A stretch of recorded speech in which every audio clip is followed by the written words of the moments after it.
सपने सपने हर इंसान देखता है।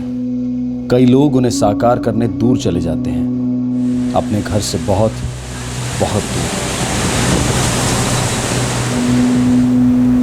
कुछ लोगों के सपने पूरे भी होते हैं, पर एक बड़ा तबका सफलता की चोटी तक पहुंच ही नहीं पाता। ये हाथ पैर मारते रहते हैं, घर लौटकर कुछ और करने को फेलियर और डिफीट समझते हैं।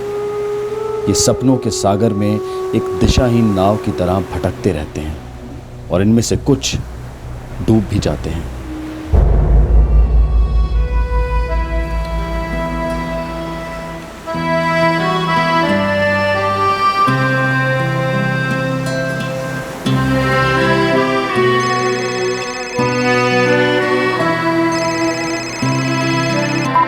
मुझे मिलना है। कोई फायदा नहीं है काजल। प्लीज काजल, तुम समझती क्यों नहीं हो?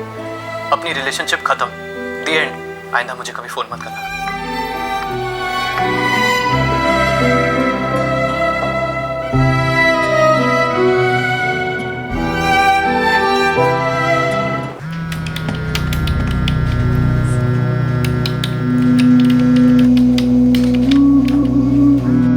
Thank you for calling G Connect. Have a good day, sir.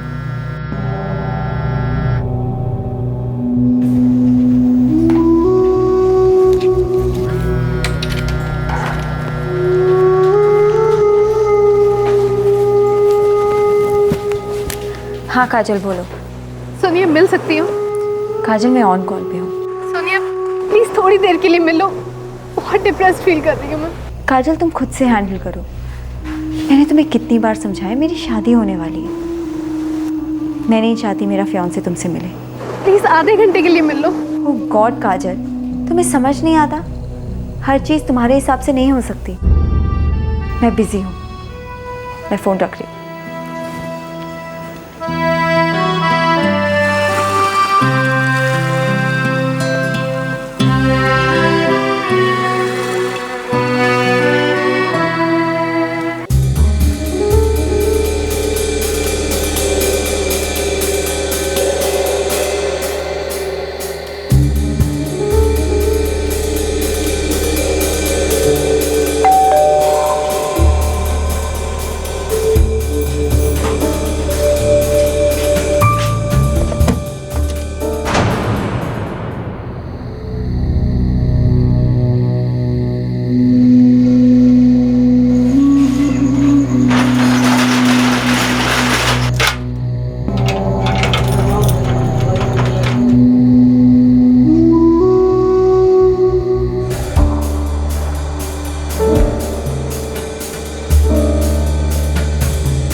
चले जाओ, मुझे अकेला छोड़ दो, प्लीज चले जाओ यहाँ से।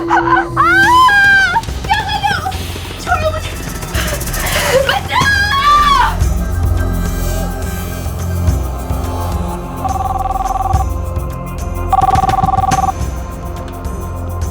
नमस्कार, Chembur police station, constable Gaikwad बोलते हैं। साहब, यहाँ पर कुछ गड़बड़ है साहब, आप जल्दी आइए साहब।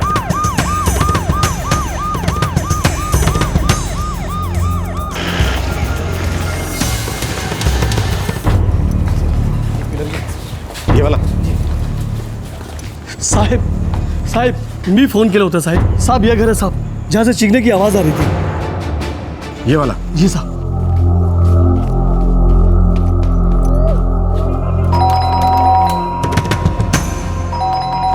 सर, कुछ लफड़ा लगता है। गायकवाड़,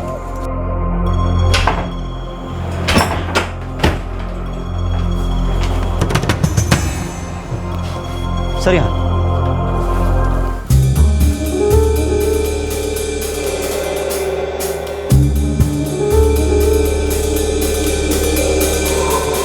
मर चुकी है।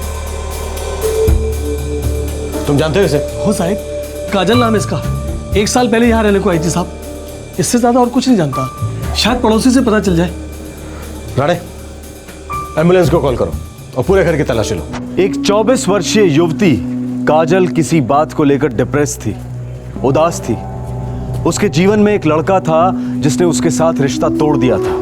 एक लड़की थी जो उससे मिलना नहीं चाह रही थी और उस रात कोई उससे मिलने आया और फिर उसी रात को मोहल्ले के एक दुकानदार ने उसकी खौफनाक चीखें सुनी और पुलिस को इत्तला की।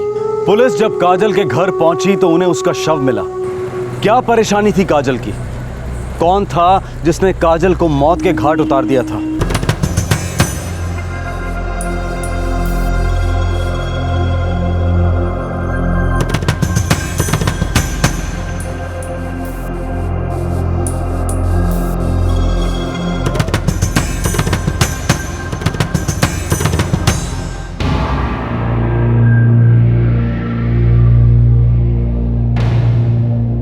नहीं साहिब, ऐसा कुछ मालूम नहीं इसके बारे में।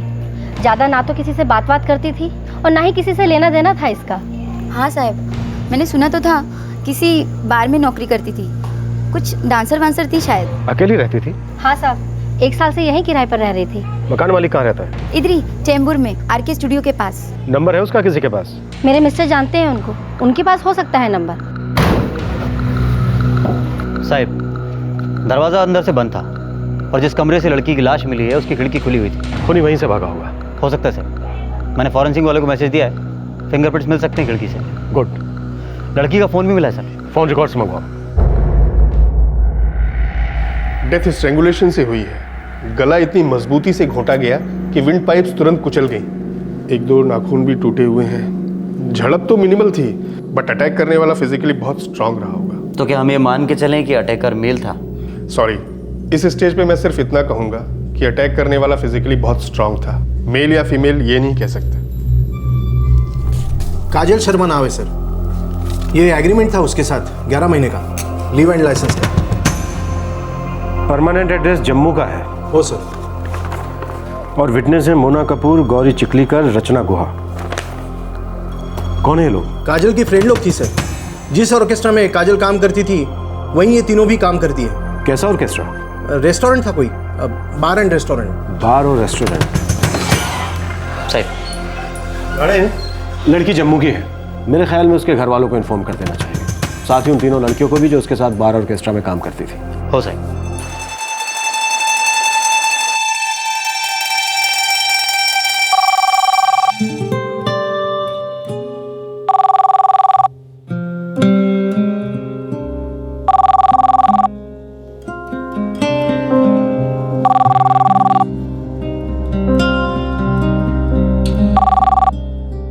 हेलो, मैं मुंबई चेंबूर पुलिस स्टेशन से कांस्टेबल विश्राम गायकवाड़ बात कर रहा हूँ। Police station? क्या बात है सर? काजल शर्मा आपकी रिश्तेदार है? हाँ, वो मेरी बहन है। क्यों, क्या हुआ उन्हें? वो ठीक तो है ना? सॉरी, उनकी डेथ हुई है। क्या? कल रात हमें उनकी लाश मिली। आप तुरंत मुंबई आ जाइए। ये मेरा कॉन्टैक्ट नंबर लिख लीजिए।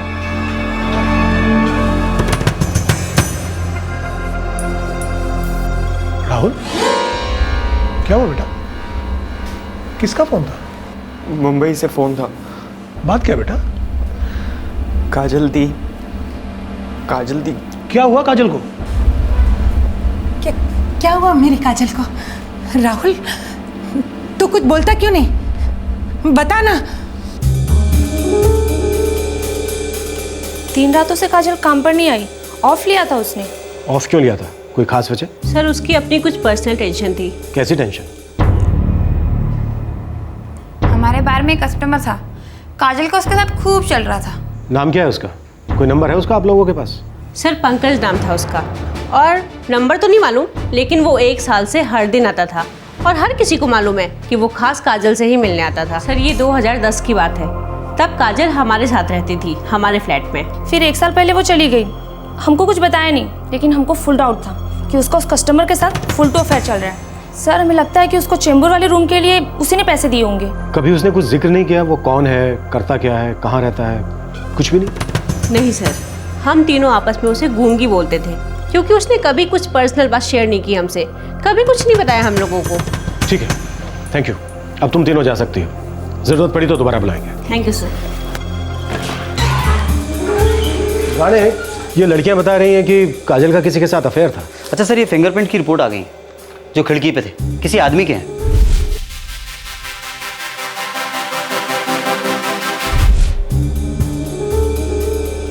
फोन रिकॉर्ड है। अगर ये वही आदमी है जिसका काजल के साथ अफेयर था तो रेगुलर फोन और SMS में होंगे। सेल नंबर ट्रैकिंग पे डाल दिए सर, वो बंदा जल्दी मिल जाएगा। काजल के घर वाले कब आ रहे हैं? उन्हें खबर कर दी साहब, कल तक मुंबई टच होने चाहिए।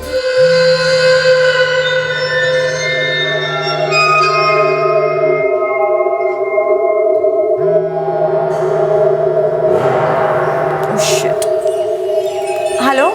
हाँ पापा। सोनिया बेटा, कब से तुम्हें कांटेक्ट करने की कोशिश कर रहा हूँ, कहाँ थी तुम? पापा I'm so sorry, वो फ़ोन साइलेंट पे था तो मैं फ़ोन नहीं उठा पाई, थोड़ी बिजी भी थी। बोलिए। बेटा तुम्हें पता भी है काजल के साथ क्या हुआ है? अब क्या किया पापा काजल ने? चैम्बूर पुलिस स्टेशन से फोन आया था, वो लोग कह रहे थे कि उन्हें काजल की डेड बॉडी मिली है। What? पापा ये आप क्या कह रहे हैं? बेटा कल रात को पुलिस को तुम्हारी बहन की लाश मिली है। Oh my God। सोनिया मिल सकती हो? काजल मैं ऑन कॉल पे हूँ। सोनिया प्लीज थोड़ी देर के लिए मिलो, बहुत डिप्रेस्ड फील कर रही हूँ मैं। पापा पापा पुलिस क्या कह रही थी? उन्होंने एग्जैक्टली क्या कहा? यही कहा बेटा कि उन्हें काजल की डेड बॉडी मिली है। बेटा राहुल मुंबई की टिकट कराने गया है। पापा मुझे तो यकीन ही नहीं हो रहा। वो तो हमें भी नहीं हो रहा बेटा, और समझ में ये नहीं आता कि उन्होंने तुम्हें कांटेक्ट क्यों नहीं किया, उन्हें हमारा नंबर कैसे मिल गया, तुम्हारा क्यों नहीं मिला? I don't know पापा, मुझे नहीं पता, मुझे कुछ नहीं पता पापा। बेटा तुम इमीडिएटली पुलिस स्टेशन जाओ। सोनिया बेटा हम कल सुबह तक पहुंचते हैं। हाँ पापा। पापा पापा मम्मा ठीक है ना?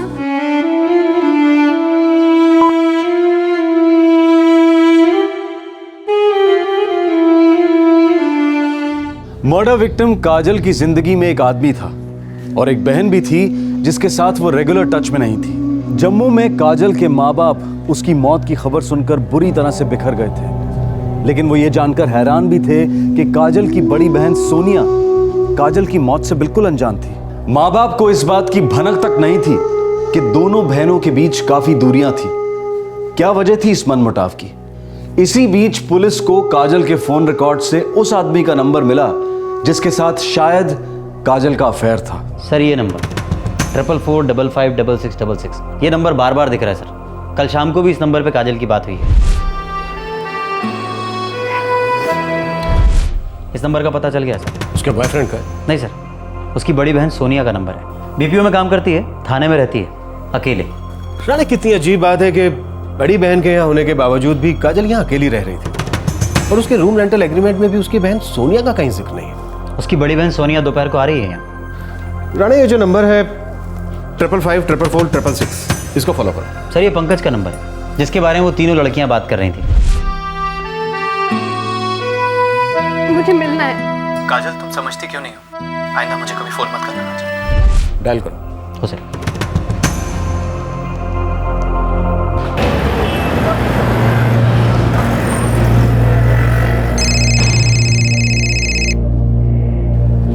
हेलो, चेंबूर पुलिस स्टेशन से बोल रहा हूँ। आपका नाम? जी मेरा नाम पंकज गाडगिल है। बोलिए क्या बात है? काजल शर्मा फ्रेंड है आपकी, खास दोस्ती? जी मतलब मैं उसे जानता हूँ। कल शाम को बात हुई थी आपकी उससे? सर उसने मुझे फ़ोन किया था। आप प्लीज़ बताइए ना क्या बात है। इस वक्त कहाँ हैं आप? जी मैं पूना में हूँ। दरअसल मैं पूना को ही बिलोंग करता हूँ, यहीं का हूँ। आपको मुंबई आना होगा, मिलना है आपसे। सर मुझे लगता है यही हमारा बंदा है। पुणे पुलिस को इन्फॉर्म करो, वहीं धर दो, वहीं जाकर इससे हाय हेलो करेंगे।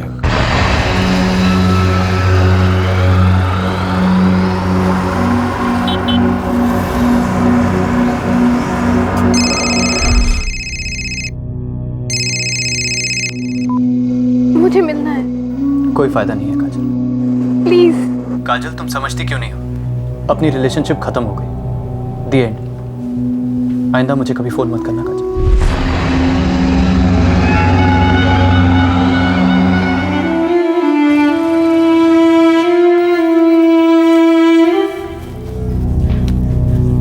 पापा आज शाम की फ्लाइट की टिकट्स मिल गई हैं। राहुल तुम तो बार बार मुंबई आते जाते रहते थे ना।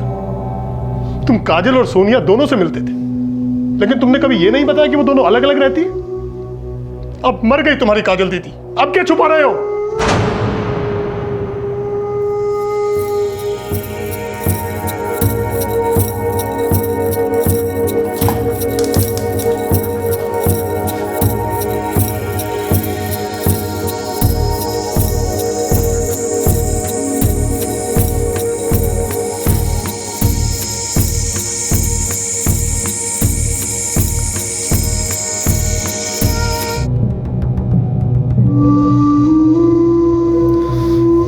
मुझे और सोनिया दी को हिम्मत ही नहीं हुई कभी आप लोगों को बताने की कि काजल दी क्या काम करती है। क्या क्या काम करती थी काजल? बोलना। माँ वो एक बार में डांसर थी।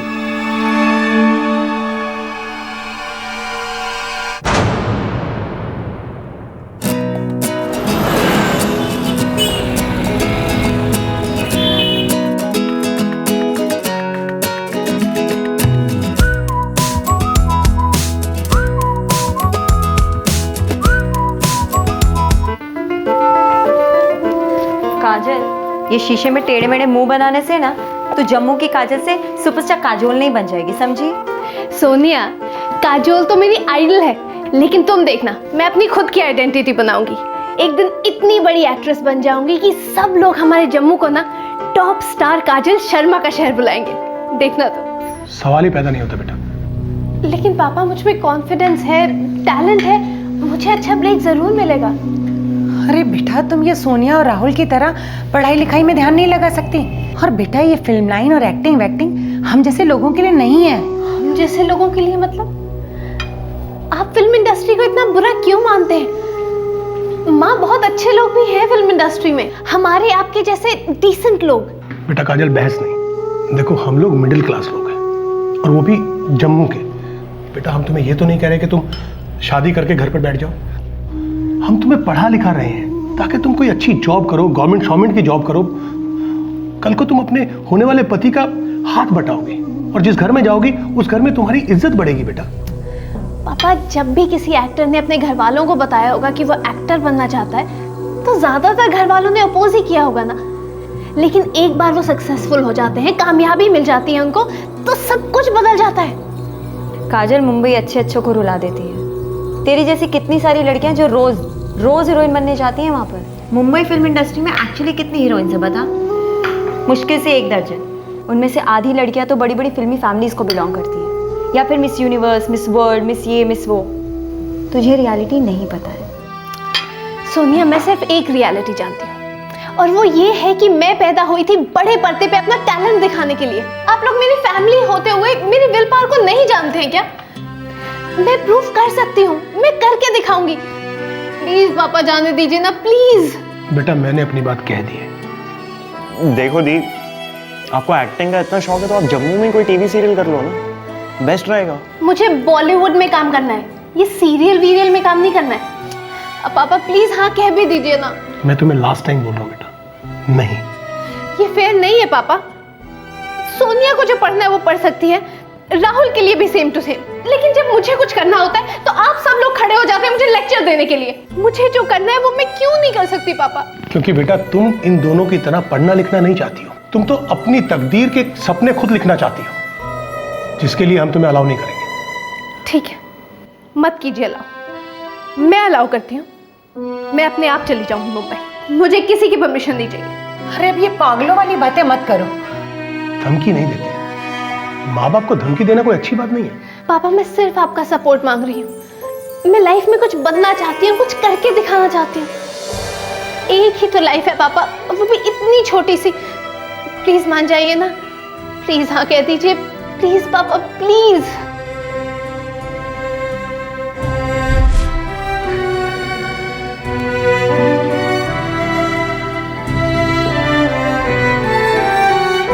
एक्ट्रेस बनने चली थी, बॉलीवुड स्टार, और डांस मार के एक डांसर बनकर रह गई मेरी बेटी। ये सब कैसे हुआ था? पापा, मुझे भी सिर्फ पिछले साल ही पता चला, तब सोनिया दी का बॉयफ्रेंड हुआ करता था। सोनिया का बॉयफ्रेंड?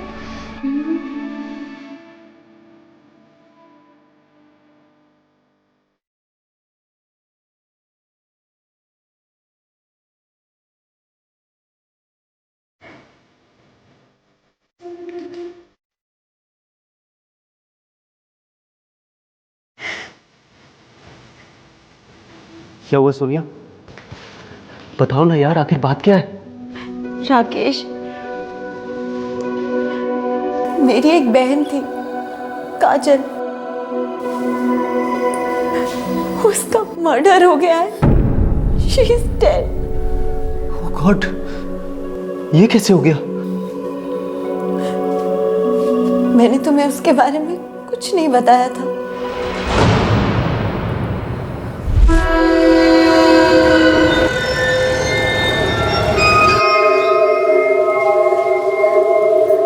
सोनिया दी, ये क्या बात हुई?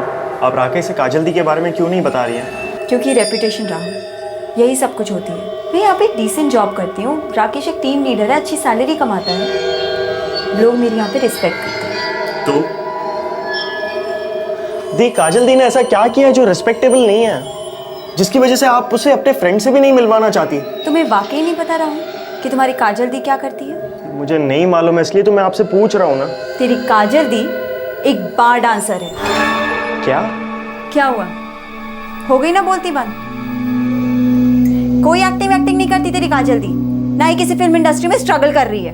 एक चीप से बार में चीप लोगों के आगे डांस करती है और पता नहीं क्या क्या। चीप? सोनिया दी, आप ऐसे कुछ भी मत बोलो प्लीज। राहुल, तेरे छी बोलने से ये गंद कम नहीं होने वाली। तू एक बार उसके फ्रेंड से मिलेगा ना, तब सब समझ आ जाएगा। अब बता, कैसे बोलूं मैं राकेश को कि काजल क्या करती है? क्या सोचेगा वो मेरे बारे में, हमारी फैमिली के बारे में? हाँ,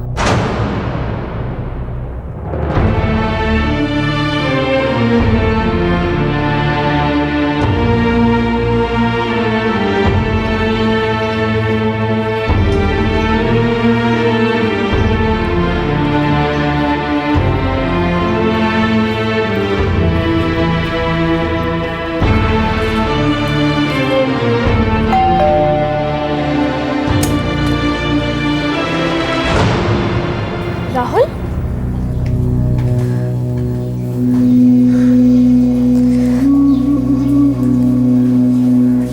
चलो अच्छा है राहुल, तुम्हें पता चल गया कि मैं क्या करती हूँ। दी, आप यहाँ पर एक्ट्रेस बनने आई थी ना?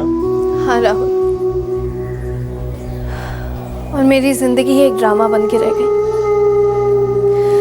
चल छोड़, फिर कभी बताऊंगी। फिर कभी बताऊंगी मतलब? दी, मम्मी पापा को जब ये सब पता चलेगा तो वो लोग क्या सोचेंगे आपके बारे में? कभी सोचा है आपने? राहुल, मम्मी पापा को तब पता चलेगा अगर तुम ये सोनिया उनको बताओगे, और अगर ऐसा हुआ ना राहुल, मैं कभी उनसे नजरें भी नहीं मिला पाऊंगी। दी, आप वापस मेरे साथ जम्मू चलो प्लीज। दी, छोड़ो ये सब और चलो मेरे साथ। छोड़ रही हूँ राहुल, ये सब छोड़ रही हूँ और वापस घर भी आ रही हूँ। बस कुछ एक बातें सेटल करनी है, उसके बाद वापस जम्मू आ जाऊंगी। घर आके कुछ नया काम शुरू करूंगी, सच। दी, मैं पिछले 2 साल से मुंबई आ रहा हूँ, आपने मुझे कभी क्यों नहीं बताया इस बारे में? क्यों दी?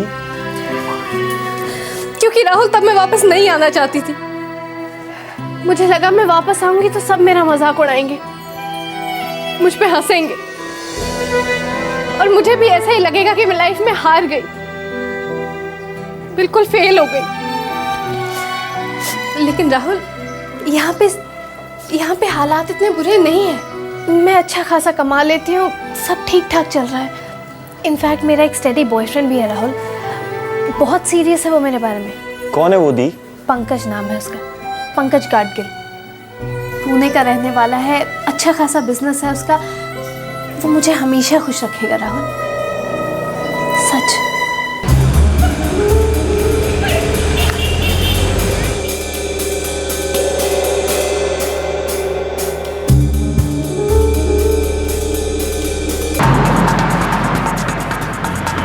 ओके सर, पंकज के फ़ोन रिकॉर्ड्स और टावर के लोकेशंस बहुत जल्द हमारे पास होंगे। फिर पंकज हमारे पास होगा। Good job Rane.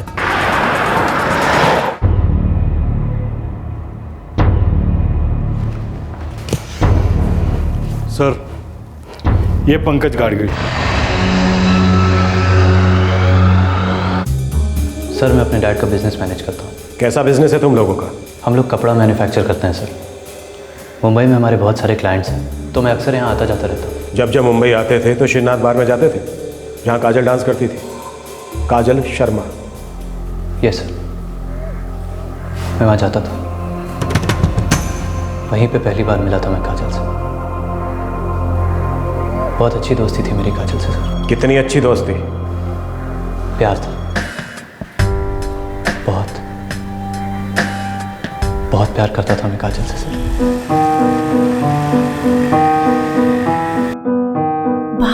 सभी लोग ये कहते हैं, I love you, I love you. 3 drinks पीने के बाद ये 3 वर्ड्स लोग बड़े आराम से बोलते हैं, पर लव क्या होता है किसी को नहीं पता। लेकिन मैं इतना जानता हूँ काजल कि मैं मेरे लव को आगे ले जाना चाहता हूँ। मतलब किसी और बड़े होटल रूम में? काजल मैं तुम्हें कैसे समझाऊं? मैं तुम्हारे साथ। हाँ पंकज, सुन रही हूँ मैं। काजल मैं चाहता हूँ कि हम दोनों साथ रहें। तुम्हारी शादी के बाद भी? ओफो काजल, तुम मुझे कितना कम समझती हो यार। पंकज, मर्दों को समझने जैसा कुछ नहीं होता। तुम मुझे बाकी के मर्दों से अलग समझती हो, तभी तो तुम यहाँ मेरे साथ आई हो, है ना? बोलो, सच की झूठ?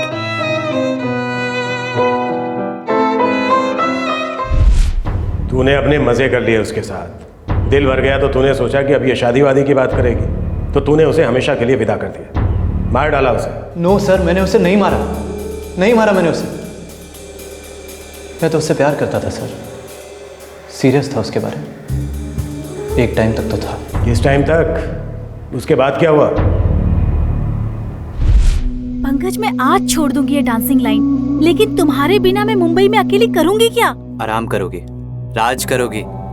मैं तुम्हारे लिए फ्लैट खरीदूंगा यहाँ, हम दोनों पति पत्नी जैसे ही रहेंगे। पति पत्नी जैसे? समझने की कोशिश करो काजल, मैं तुम्हें पुणे नहीं ले जा सकता। पर पंकज, मैं तुम्हारी बीवी बनना चाहती हूँ, मुझे बहू बनना है तुम्हारे घर की। मुझे भी वो सब कुछ चाहिए जो हर लड़की को चाहिए होता है, परिवार, प्यार, इज्जत। मैं किसी से कम नहीं हूँ पंकज। देखो काजल, तुम्हें ये बात समझनी होगी, मैं तुम्हें अपने पेरेंट्स के सामने नहीं ले जा सकता काजल। हम दोनों ऑफिशियली पति पत्नी नहीं बन सकते काजल। सर, काजल एक बार डांसर थी और मैं एक अच्छी फैमिली का इकलौता लड़का। अच्छी फैमिली के लोग भी अच्छे होने चाहिए, पर तूने अच्छा नहीं किया पंकज। शादी का वादा ना किया हो पर उम्मीद जगाई, लड़की को जीत लिया और फिर बस मुकर गया। मैंने सोच समझकर प्यार नहीं किया था सर, बस हो गया था। मैं भी हमेशा इसी टेंशन में रहता था सर कि हमारा क्या होगा। मैं ये अच्छी तरह से जानता था सर कि मेरे पेरेंट्स कभी एक बार डांसर को नहीं अपनाएंगे, और फिर एक दिन काजल ने खुद ही सब कुछ खत्म कर दिया।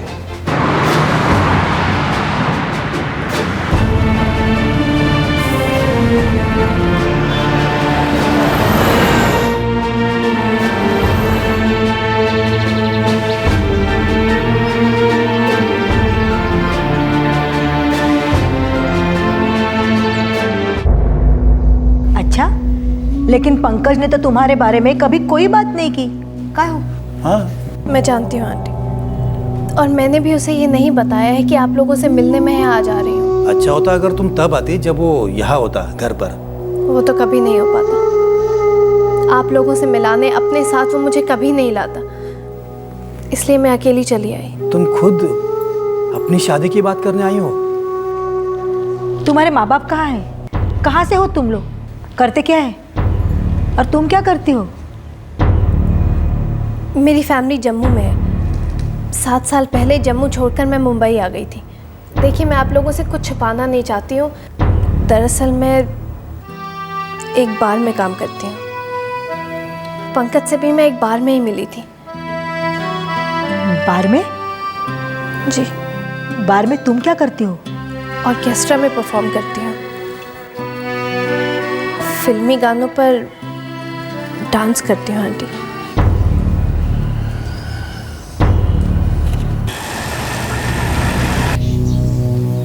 कुछ बोलोगे नहीं पंकज? बस आज के बाद हम कभी नहीं मिलेंगे। तुम आंसू क्यों बहा रही हो काजल? वाट तो मेरी लगी है ना।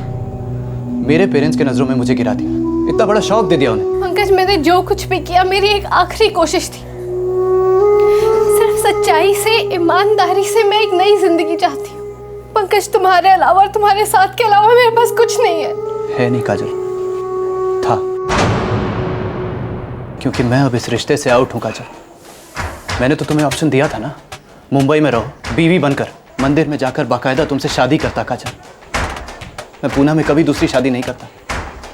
बस तुम पूना नहीं आती, मैं यहाँ मुंबई तुम्हारे पास आता।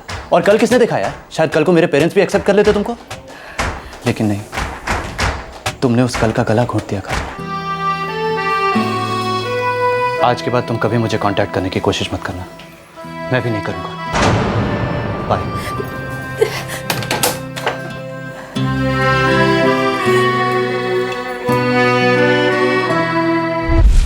ये 1 महीने पहले की बात है सर। उस दिन के बाद मैं काजल से कभी नहीं मिला। वो हमेशा मुझे फ़ोन करती थी सर, पर मैं कभी नहीं उठाता था। फिर 2 दिन पहले शाम को उसने मुझे फ़ोन किया तो मैंने उठाया सर। मुझे मिलना है। काजल तुम समझती क्यों नहीं हो, अपनी रिलेशनशिप ख़त्म हो गई। आइंदा मुझे कभी फ़ोन मत करना काजल। जब उसका फ़ोन आया तो तू कहाँ पर था? पूना में था सर।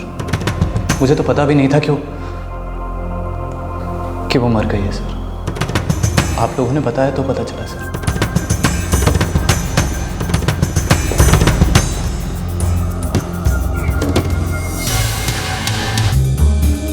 सर, जिस नंबर पे पंकज ने कॉल रिसीव किया उसका सेल टावर तो यहीं है पुणे में। पिछले 2 दिन से वो मुंबई गया भी नहीं, फुल टाइम यही था। फिर कौन हो सकता है जो काजल के खून का प्यासा हो गया? पंकज, तुम जा सकते हो, अगर दोबारा जरूरत पड़ी तो बुलाएंगे।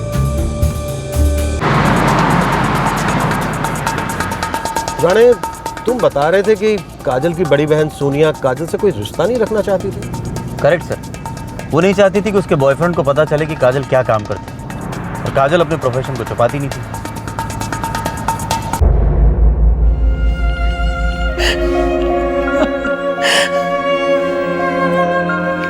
मेरी बच्ची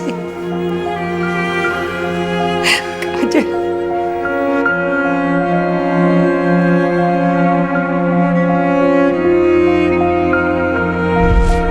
मैं प्रूफ कर सकती हूँ, मैं करके दिखाऊंगी। प्लीज पापा, जाने दीजिए ना प्लीज। काजल कहाँ चली गई बेटा?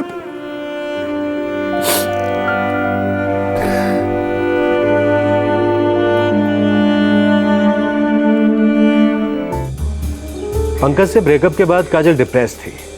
हो सही, सभी ऐसा कह रहे हैं। काजल अपनी लाइफ को लेकर नाखुश थी। 7 साल पहले मुंबई आई थी, माँ बाप के टच में नहीं थी, उसके फिल्मी कैरियर का कुछ हुआ नहीं था। बड़ी बहन दूर रह रही थी, उसे उसके अपने दूर लग रहे थे, इसलिए उसने किसी को अपने पास नहीं आने दिया। बस एक पंकज था जिसे उसने अपने पास आने दिया। पर लगता नहीं है कि पंकज है इस मर्डर के पीछे। तो फिर कौन राणे, कौन हो सकता है? या फिर कोई और ही कारण है जिसकी वजह से काजल का कत्ल हुआ? छोड़ो मुझे।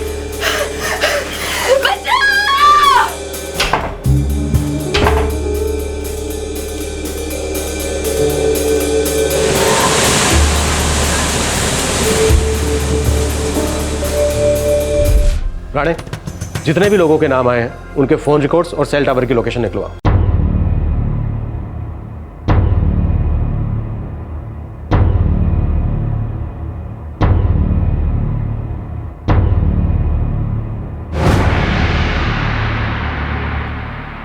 इन्हीं में से कोई होगा, और जो भी होगा उसका तखड़ा मोटिव होगा, ठोस कारण होगा जिसके चलते उसने काजल का मर्डर किया। सर, काजल की बहन सोनिया, सोनिया का बॉयफ्रेंड राकेश और काजल का भाई राहुल, तीनों के फ़ोन रिकॉर्ड्स हैं। और इनमें से कोई भी उस रात को काजल के करीब नहीं था। हो साहब, लेकिन ऐसा भी तो हो सकता है कि इनमें से ही कोई उसका कत्ल करना चाहता पर खुद ना करके किसी किराए के हत्यारे का इस्तेमाल किया हो सकता है। राणे, काम करो, एक टीम बनाओ और हर एक फ़ोन कॉल को स्कैन करो, अपने खबरी नेटवर्क को एक्टिव करो और पता लगाओ कि सुपारी की कोई बात लीक हुई है। हो साहब।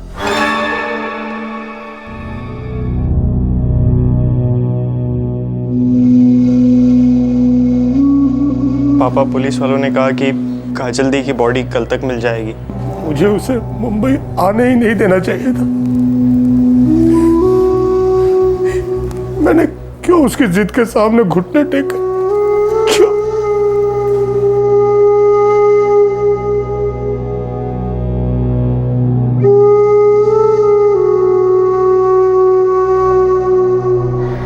सोनिया, मैं उसका साथ दे सकती थी राकेश, अगर हम साथ में रहते तो ये सब कुछ नहीं होता।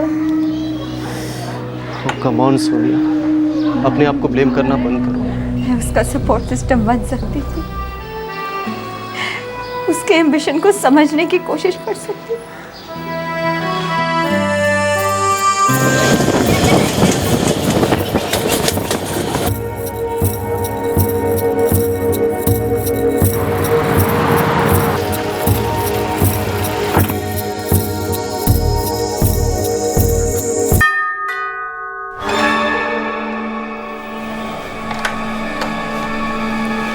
जी काजल है।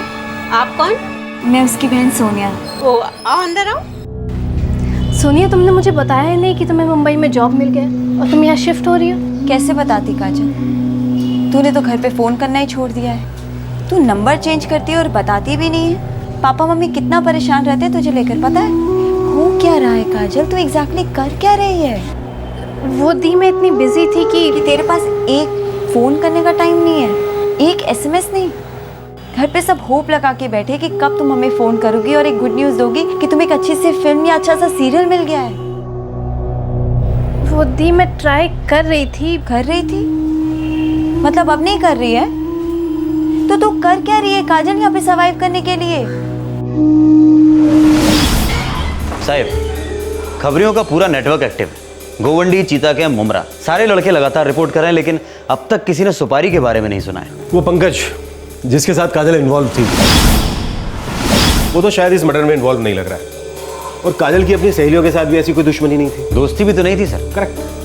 फिर काजल अपनी प्रॉब्लम्स किसके साथ शेयर करती थी? फिर ऐसा वो कौन है जिससे काजल ने ऐसी दुश्मनी मोल ली कि उसने काजल का कत्ल कर दिया? सुने, कुछ अटपटा लग रहा है, कोई कड़ी मिल नहीं गई।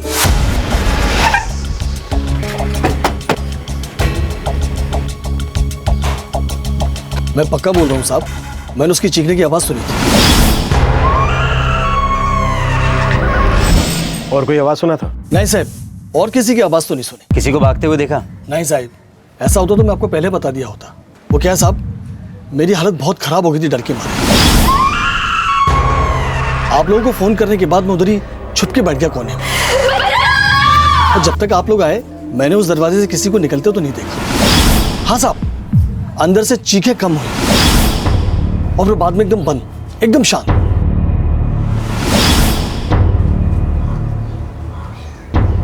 सर, ये किराए का खून ही नहीं हो सकता। उसे कैसे पता है इस खिड़की के बारे में? ये खून जरूर किसी जान पहचान वाले ने किया है। और ये जान पहचान वाला कौन हो सकता है? साहब, मैं बगल वाले घर में रहती हूँ। और एक भी चीख नहीं सुनी? नहीं सुनी, मैं तो सो रही थी। इस लड़की की मौत का राज भी इसके इर्द गिर्द ही होना चाहिए। इसकी जान पहचान का ही कोई है? पंकज गाडगिल। इसे तो हम रूल आउट कर रहे हैं। ये पंकज से पहले का भी कोई अतीत हो सकता है काजल का। देखो राणे, ये लड़की 7 साल से यहाँ रह रही थी। इसने अपने माँ बाप को नहीं बताया था कि ये कोई एक्ट्रेस नहीं बल्कि एक बार डांसर है। सच्चाई सिर्फ इसके भाई बहन को मालूम थी, जो उन्होंने अपने माँ बाप से नहीं बताई। हो साहब, मुझे लगता है हमें काजल के फ़ोन रिकॉर्ड्स दोबारा चेक करने चाहिए। शायद कुछ है जो मिस हो रहा है, कुछ ऐसा जो पेपर्स पे है पर हम देख नहीं पा रहे हैं। रिकॉर्ड्स ले आओ।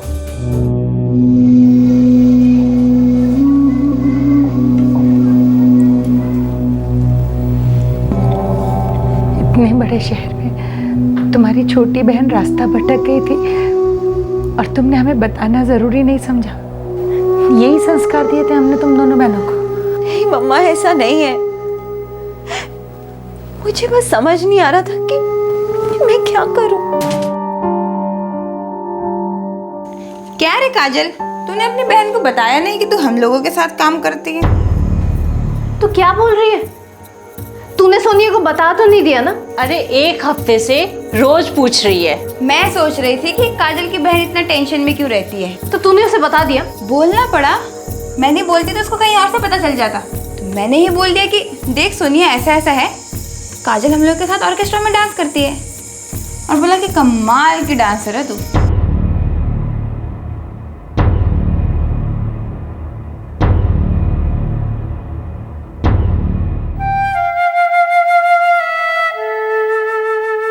सोनिया, ये सब मैंने किया नहीं, ये सब मेरे साथ हुआ। मैं किसी से कुछ कह भी नहीं सकती थी। बस यही सोचती थी कि एक दिन मुझे एक बड़ा ब्रेक मिलेगा और मेरी लाइफ सेट हो जाएगी। पर बिना जॉब के मुंबई में सरवाइव करना इम्पॉसिबल हो गया था। कुछ भी उतना आसान नहीं था जितना मुझे लगता था। तो घर लौट आती स्टूपिड। कभी नहीं। अगर घर लौटती तो सारी जिंदगी यही लगता कि मैं फेल हो चुकी हूँ। मुझे किसी भी कीमत पर फिल्म इंडस्ट्री में एंट्री लेनी ही थी। तो मैंने सोचा कि अगर थोड़े टाइम तक सरवाइव करने के लिए करना पड़े तो यही सही। सपने, अरमान, एम्बिशन।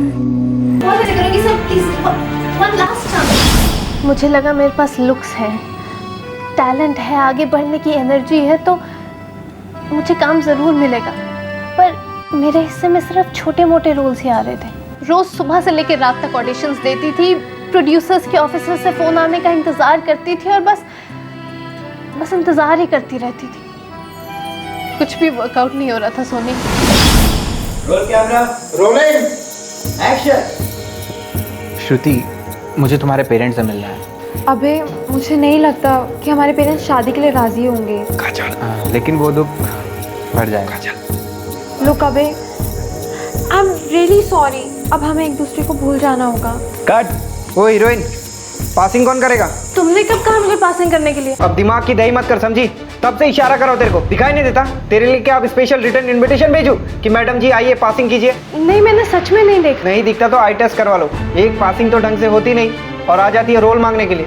क्या हुआ सर?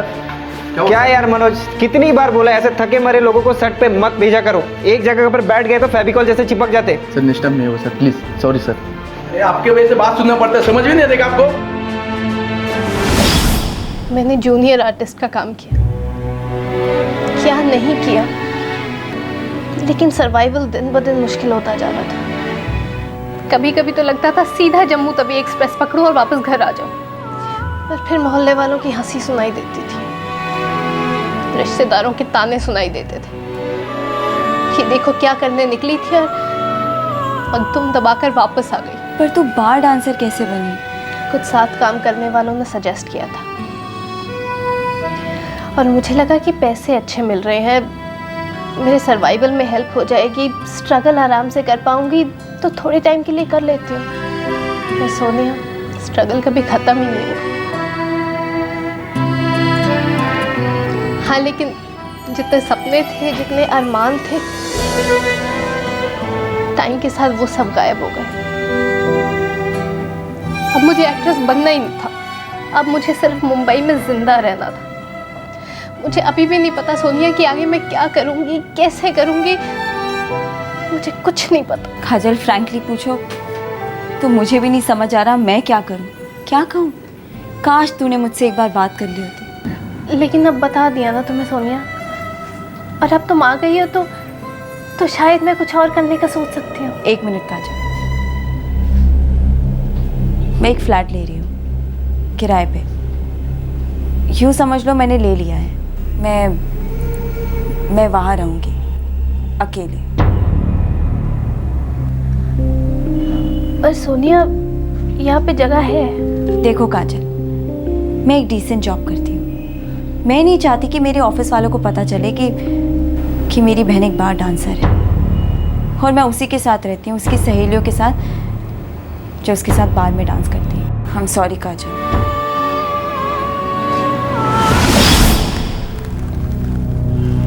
काजल ने ऐसा सोचा ही क्यों कि वापस आना उसकी हार समझा जाएगा। उसने ये कैसे भुला दिया कि हम उसके अपने हैं। अगर वो वापस आ जाती तो ज्यादा से ज्यादा मैं उसे डांट देता, लेकिन मैं जिंदगी भर उसका साथ देता और वो नए सिरे से कुछ स्टार्ट कर सकती थी।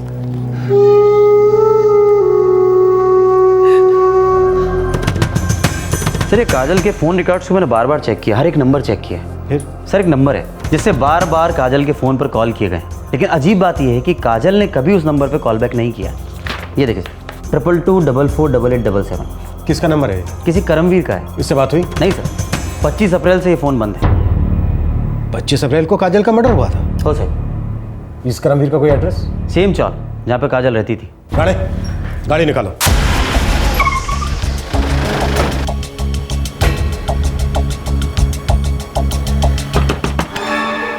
तुम करमवीर हो?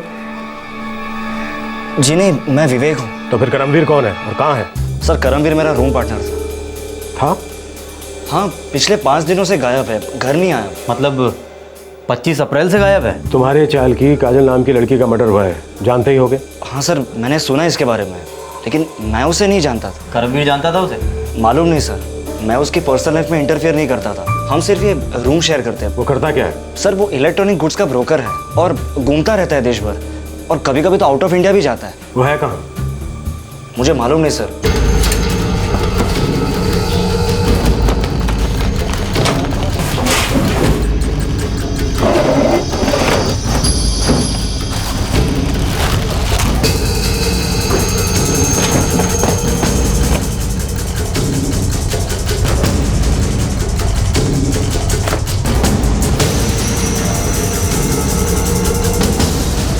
सर सब कुछ यही है, ये पासपोर्ट भी। 25 की रात को करमवीर लौटा? मैंने उसे 25 को सुबह आखिरी बार देखा था। उसके बाद वो कहाँ गया, क्या कर रहा था, मुझे कुछ नहीं पता। करमवीर का परमानेंट एड्रेस जम्मू का है। वो लड़की काजल भी जम्मू से थी। इतना बड़ा इत्तेफाक नहीं हो सकता।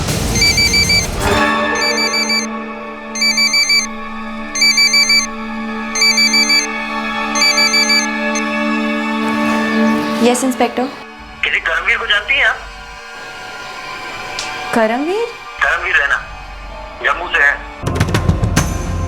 फोन रिकॉर्ड्स बताते हैं कि ये करमवीर आपकी बेटी के रेगुलर टच में था। ये लड़का भी जम्मू से ही बिलोंग करता है और ये रहता भी उसी चाल में है जहां आपकी बेटी काजल रहती थी। और ये 25 अप्रैल की रात से गायब है, यानी कि आपकी बेटी की कत्ल की रात से। हम तो किसी करमवीर रैना नाम के आदमी को नहीं जानते, ये नाम भी हम पहली बार सुन रहे हैं। मुंबई आने से पहले आपकी बेटी काजल का जम्मू में किसी के साथ कोई अफेयर था? नहीं इंस्पेक्टर साहब, हमारी जानकारी में तो ऐसा कुछ भी नहीं था। हाँ, अगर हमारे पीठ पीछे कुछ हो तो कह नहीं सकते। सर। हाँ राणे बोलो। सर जम्मू में करमवीर का एड्रेस ट्रैक डाउन हो गया, वहाँ की पुलिस को एक्टिवेट कर दिया। यहाँ से कुछ मिला? मुंबई से एक ट्रेवल एजेंट है, उसी चौल से ऑपरेट करता है। करमवीर की सारी टिकटिंग वही संभालता था।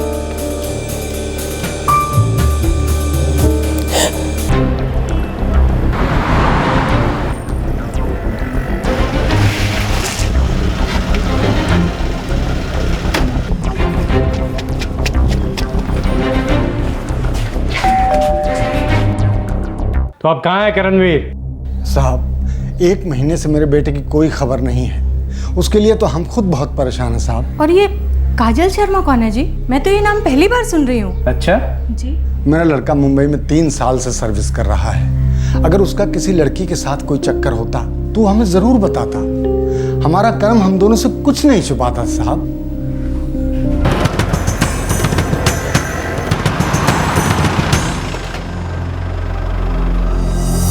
हाँ सर, करमवीर की सारी टिकट्स मैं ही बुक करता था। वो करता क्या है? ब्रोकर है, कंसल्टेंट भी है। कई बार दिल्ली, कोलकाता, दुबई, सिंगापुर आता जाता रहता था। तुम काजल शर्मा को जानते थे?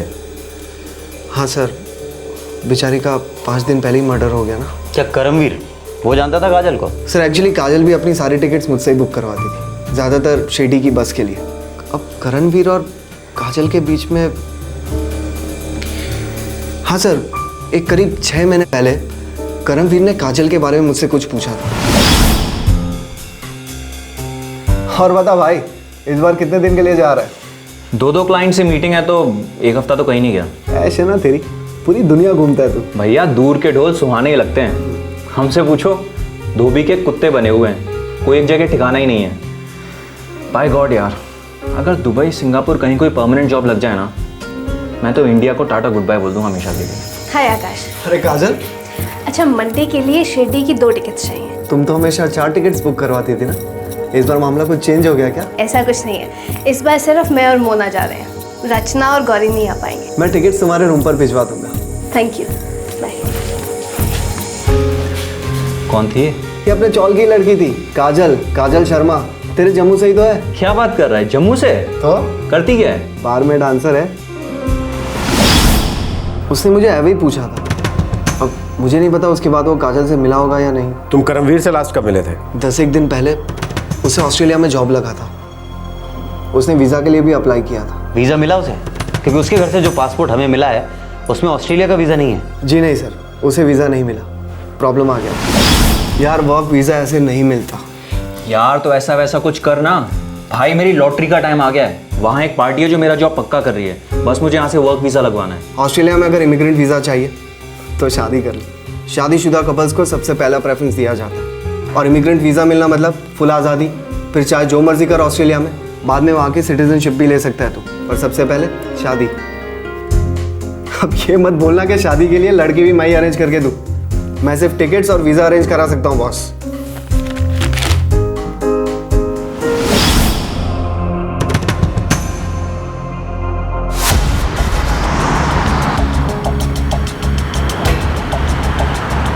गाने मुझे लग रहा है कि करमवीर काजल से शादी करना चाह रहा होगा। हो सर, और काजल ने मना किया होगा तो करमवीर ने उसे मार दिया गुस्से में।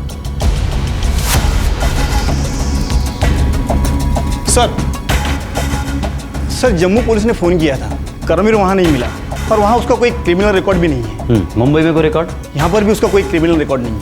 अगर कोई रिकॉर्ड नहीं है इसका मतलब वो मजा हुआ क्रिमिनल नहीं है। मर्डर के तुरंत बाद वो भाग गया, पासपोर्ट भी लेकर नहीं गया, डर गया होगा। वो काजल को अच्छी तरह से जानता था, पहले भी उसके घर जा चुका था।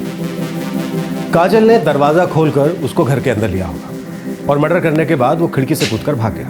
उसने अपना नंबर स्विच ऑफ किया है, लेकिन ये भी तो हो सकता है कि वो उसी मोबाइल में दूसरा सिम कार्ड डालकर इस्तेमाल कर रहा हो सकता है सर, मैं मोबाइल ट्रैकिंग पे डाल देता हूँ।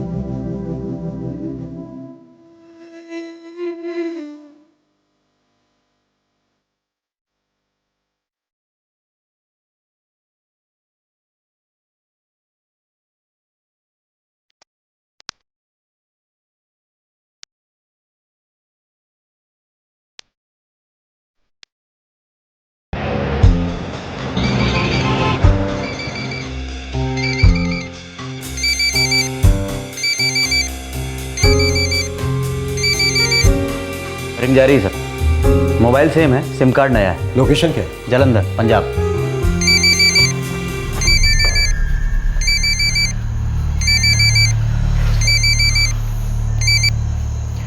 हेलो, करमवीर। कौन बोल रहा है? कहाँ हो तुम करमवीर? तू कौन बोल रहा है बे? तेरी शामत आई है करमवीर, हम लोग तेरे पीछे साई की तरह लगे। तू ये बता, जालंधर में कहाँ है तू? काट दिया सर। जालंधर पुलिस को एक्टिव करो जल्दी, वो बचकर निकल ना पाए।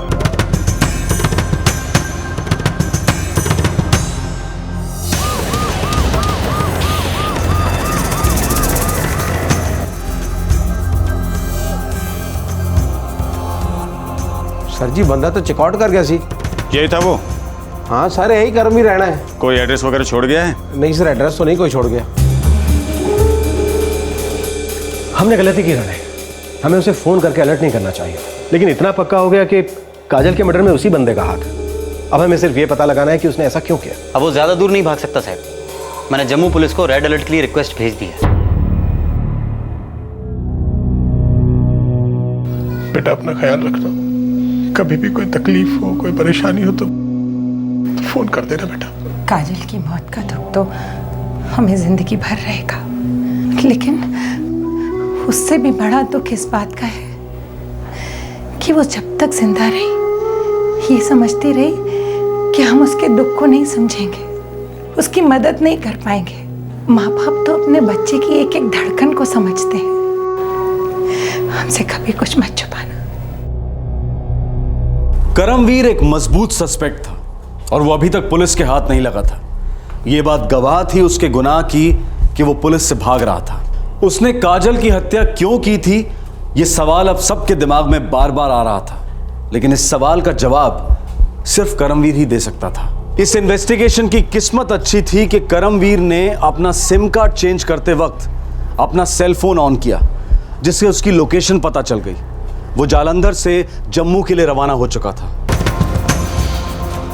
456874657647। सर ये करमवीर का नया नंबर है, उसने मोबाइल ऑन किया था, जम्मू पहुंच गया है वो। फैमिली से मिला? नहीं सर, वहां नहीं पहुंचा अभी तक।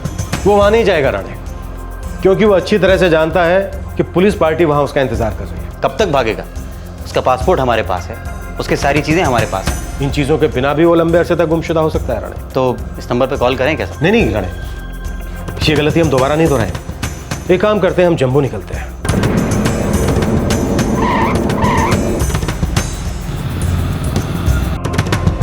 हमारे डिपार्टमेंट से आपको पूरा कोऑपरेशन मिलेगा सर। Thank you officer. उसका नंबर है हमारे पास, इस बार वो बचकर भाग नहीं सकेगा।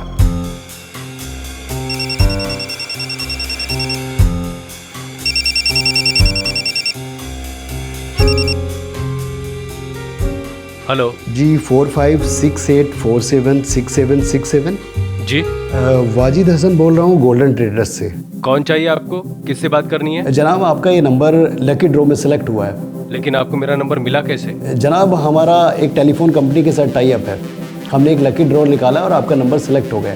अब आप इस लॉटरी के हकदार हैं। लॉटरी जीती है मैंने? जी हाँ, आपने 25,000 की लॉटरी जीती है। आप हमारे ऑफिस आ जाइए अपने सिम कार्ड का काउंटर फॉइल लेकर और अपना चेक कलेक्ट कर लीजिए। लेकिन आपका ऑफिस है कहाँ पे? नाज होटल में, गोल मार्केट के आगे, चौराहे के पास। ठीक है। ये ऑफर आज शाम को 6 बजे तक है, आप आ जाइए और आपका चेक बन जाएगा। ओके। पुलिस ने एक जाल बिछाया। ये जाल करमवीर को बहला फुसलाकर अपनी ओर लाने के लिए था। पुलिस कतई नहीं चाहती थी कि पहले की तरह इस बार भी करमवीर चौकन्ना हो जाए और अपना सिम कार्ड बदल ले। लेकिन क्या ये प्लान सफल हुआ?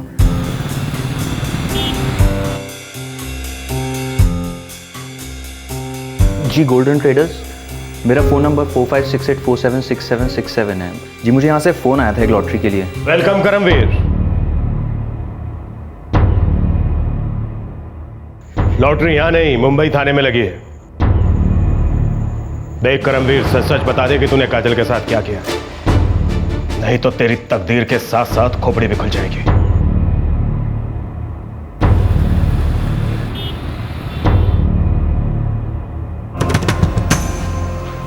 मुझे अच्छी लगी थी वो।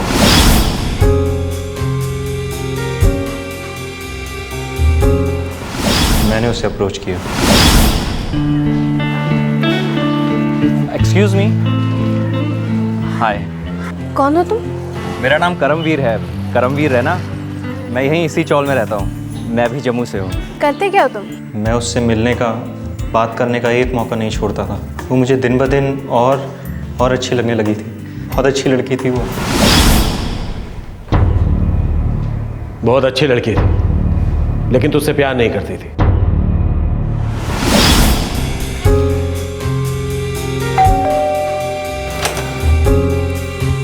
हाय, देखो करम, तुम बहुत अच्छे लड़के हो, लेकिन क्या काजल? मैं किसी और को लाइक करती हूँ। बहुत सीरियस हूँ उसके बारे में, इसलिए प्लीज़ मेरे लिए ऐसी फीलिंग्स मत रखो तुम। मैं किसी और के बारे में सोच भी नहीं सकती हूँ। वो एक ऐसे आदमी के प्यार में पागल थी जो उससे कभी शादी नहीं करने वाला था। मुझे बात साफ साफ नजर आ रही थी। मैं उससे कहता भी रहता, लेकिन वो मेरा कभी यकीन ही नहीं करती थी। और उससे फायदा क्या होता? वो तुझसे प्यार नहीं करती थी, तुझसे शादी भी नहीं करती। करम आसान नहीं है मेरे लिए। मैं सब कुछ सेट कर दूंगा काजल। मैं तुम्हें वो सारी खुशियाँ दूंगा जो तुम्हें चाहिए। काजल, मैं तुम्हें बता नहीं सकता मैं तुमसे कितना ज़्यादा प्यार करता हूँ। आई एम सो सॉरी करम, पर मैं एक रिश्ता जोड़ के देख चुकी हूँ। मैं दूसरा रिश्ता जोड़ना ही नहीं चाहती। अगर तुम मेरे दोस्त हो ना करम, तो प्लीज़ मुझे अकेला छोड़ दो और दर्द मत दो मुझे। पंकज ने उसके साथ फुल ब्रेक ऑफ कर दिया था, पर फिर भी वो मेरे सच्चे प्यार को एक चांस भी देने को राजी नहीं थी। बस सच्चा प्यार करने वाले अपने प्यार का गला नहीं घोटा करते। सर, मैं उसे मारना नहीं चाहता था, पर मार डाला। तूने काजल को क्यों मारा करमवीर? ऑस्ट्रेलिया में अगर इमिग्रेंट वीज़ा चाहिए तो शादी कर ले। शादीशुदा कपल्स को सबसे पहला प्रेफरेंस दिया जाता है। मैंने मुंबई में कई साल स्ट्रगल किया, खून पसीना बहाया, और इस सब के बाद मुझे ऑस्ट्रेलिया में एक बेहतर ज़िंदगी बनाने का चांस मिल रहा था। काजल ने भी मुंबई में बहुत स्ट्रगल की थी, मुझसे ज़्यादा तकलीफ़ें देखी थी। मुझे लगता था अगर हम दोनों मिल गए तो ऑस्ट्रेलिया में एक बेहतर ज़िंदगी बना सकते हैं, पर उसे वो ज़िंदगी दिख ही नहीं रही थी। जितना दिखाने की कोशिश कर रहा था वो देख ही नहीं रही थी।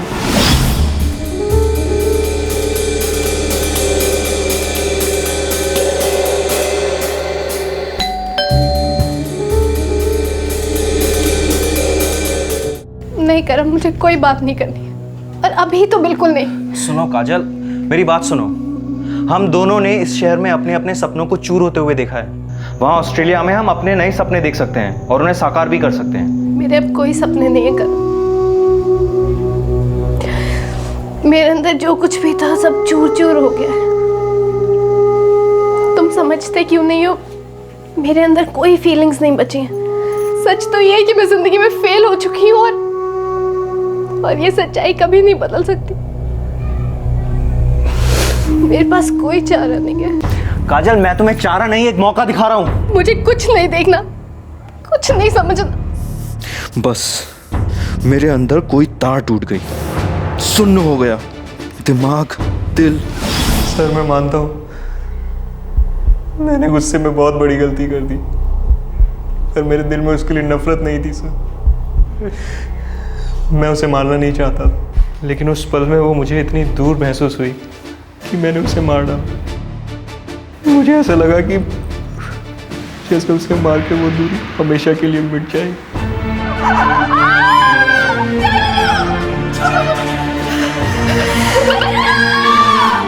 सर मैं उसे मारना नहीं चाहता था,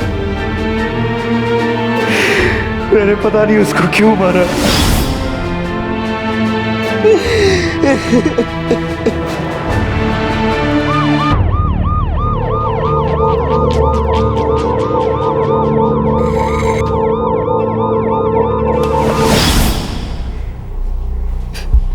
स्टेटमेंट लेकर इसके सिग्नेचर ले लो और कल कोर्ट में हाजिर करो इसे।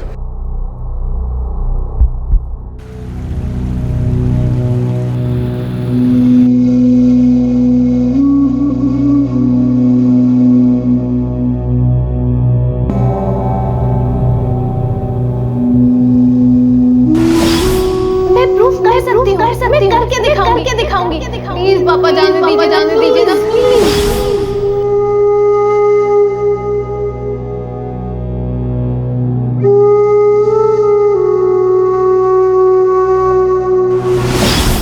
सोनिया थोड़ी देर के लिए मिलो। बहुत डिप्रेस फील कर रही हूं।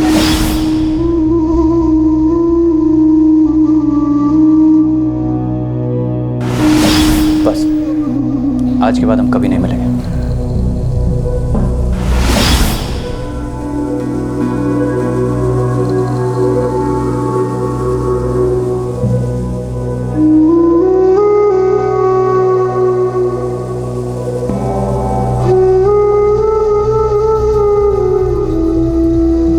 करमवीर इस वक्त पुलिस कस्टडी में है और उसके खिलाफ काजल के कत्ल के चार्जेस फाइल किए जा रहे हैं। हम सब के अपने अपने सपने और अरमान होते हैं, हम सब उन्हें पूरा भी करना चाहते हैं, लेकिन क्या वही लोग सक्सेसफुल कहलाते हैं जिनके सपने पूरे हो जाते हैं? अगर हमने एक बार कुछ ठान लिया लेकिन उसे पूरा ना कर पाने पर क्या हम वाकई फेल हो जाते हैं? क्या कोशिश करना अपने आप में जीत नहीं है? फर्ज कीजिए कि हम अपने टारगेट्स मीट नहीं कर पाते, पर हम उसे दुनिया से छुपाने की कोशिश में क्यों लग जाते हैं? फेल होना कोई गुनाह तो नहीं है। हो सकता है कि उसमें भी कोई सीख हो, शायद हमारी मेहनत में ही कोई कमी रह गई हो। लेकिन लगातार किसी कोशिश में फेल होना भी हार की निशानी नहीं है, बेइज्जती नहीं है, बल्कि एक दस्तक है कि शायद हम गलत पहाड़ पर चढ़ रहे हैं, शायद हमारी मंजिल कहीं और ही है। एजुकेशन हो, करियर हो या फिर रिश्ते हो, हार कभी फाइनल नहीं होती है। जिंदगी कई अपॉर्चुनिटीज ऑफर करती रहती है, लेकिन अगर किसी एक फेलियर की मायूसी की पट्टी आंखों पर बंधी हुई हो तो वो तमाम अवसर, तमाम मौके, सारी अपॉर्चुनिटीज नजरअंदाज हो जाती हैं। क्राइम पेट्रोल के मंच से हम युवा पीढ़ी से अपील करते हैं कि दोस्तों, फेलियर से होने वाले डिप्रेशन को अपनों के साथ शेयर कीजिए, अपने दोस्तों के साथ, अपनी फैमिली के साथ। शायद कुछ लोग ये कहेंगे कि देखा मैंने तो पहले ही कहा था, लेकिन ये कहने वाले लोग भी कम नहीं होंगे कि कोई बात नहीं, तुमने कोशिश तो की, अब कुछ और करने में ताकत लगाते हैं और हम तुम्हारे साथ हैं। साथ ही हम पेरेंट्स से और बुजुर्गों से भी अपील करते हैं कि वो युवा पीढ़ी की भावनाओं की कद्र करें, नाकामयाबी में डटकर उनके साथ खड़े रहें। आज के कंपटीशन के ज़माने में इससे बड़ा सहारा और कोई नहीं हो सकता। एक कहावत है कि सक्सेस के कई बाप होते हैं और फेलियर एक नाजायज़ बच्चा है, पर असलियत ये है कि फेलियर को ज़रूरत होती है कई बापों की, उनके हौसले की, उनके सहारे की और अनकंडीशनल प्यार की। और अब एक विचार क्रिएटिव फील्ड्स के बारे में, चाहे एक्टिंग हो, सिंगिंग या मॉडलिंग। हज़ारों लड़के लड़कियां रोज़ाना मुंबई के लिए रवाना होते हैं नेक्स्ट सुपरस्टार बनने का ख्वाब लेकर। हम उन सभी को ऑल द बेस्ट कहते हैं। लेकिन हम ये भी कहेंगे कि जब भी स्ट्रगल के दौरान आपको अंदर से ये महसूस हो कि ये फील्ड हमारे लिए नहीं है, तो इस फीलिंग को अपनी हार ना समझें, बल्कि वो जिंदगी की दस्तक है कि वक्त आ गया है ये पता लगाने का कि हमारी असली कॉलिंग, हमारा असली हुनर क्या है। समझदारी इसी में है कि हम वो करें जिसके लिए हम बने हैं, वो बनने की कोशिश ना करें जो हमारा कभी था ही नहीं। आपसे फिर मुलाकात होगी क्राइम पेट्रोल दस्तक के एक और एपिसोड में। इस तरह के और भी एपिसोड देखने के लिए हमारे चैनल को सब्सक्राइब करें और बेल आइकन दबाना ना भूलें।